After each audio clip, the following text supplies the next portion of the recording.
I'm Eva Bonin, and I've been a researcher with PSSRU since 2008. I think, well, our funding situation changes all the time, so there have been some structural changes around that.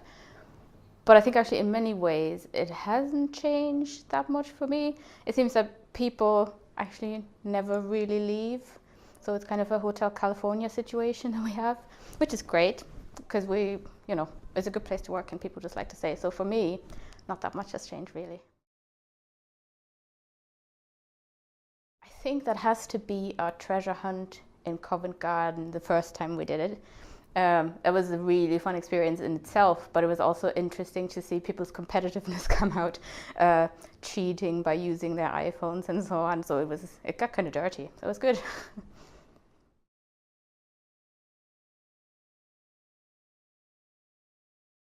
I work on mostly economic evaluations of services for children and young people or in mental health, and I've worked on just a really wide range of topics using all kinds of different methods and approaches.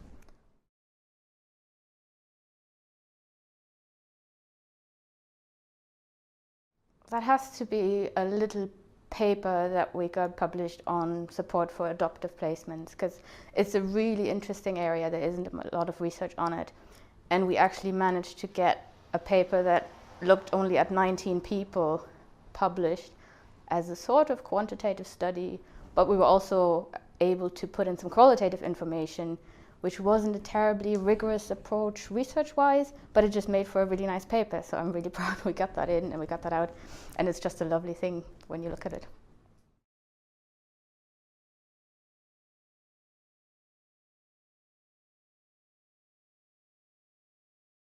I don't know about that. I think what it has done definitely is help bring this culture of evaluation to social care research and I guess to social care itself.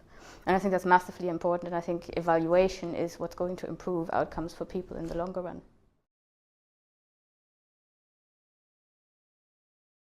It's not necessarily limited to social care.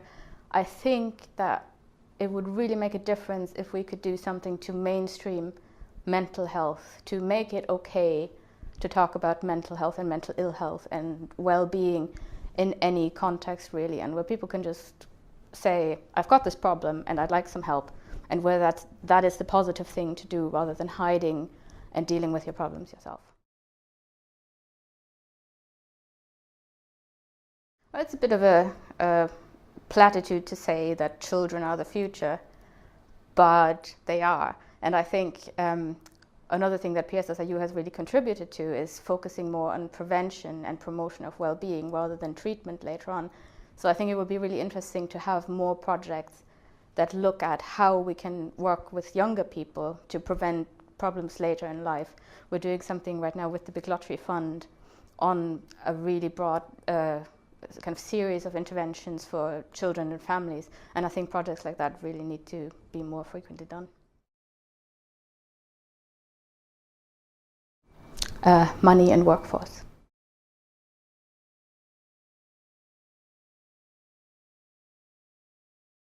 I think that the traditional social care system is probably not going to be able to, but I think that it won't be necessary, because I think technology is going to evolve to the point by the time that I retire that we'll have intelligent homes where I don't know if you know that Irish saying, may the road rise to meet you, where actually when you fall, your floor already knows that you're going to fall and it can cushion you.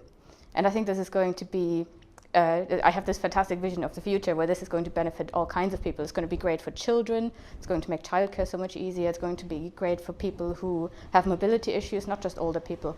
And I think that technology is going to fill a huge gap there.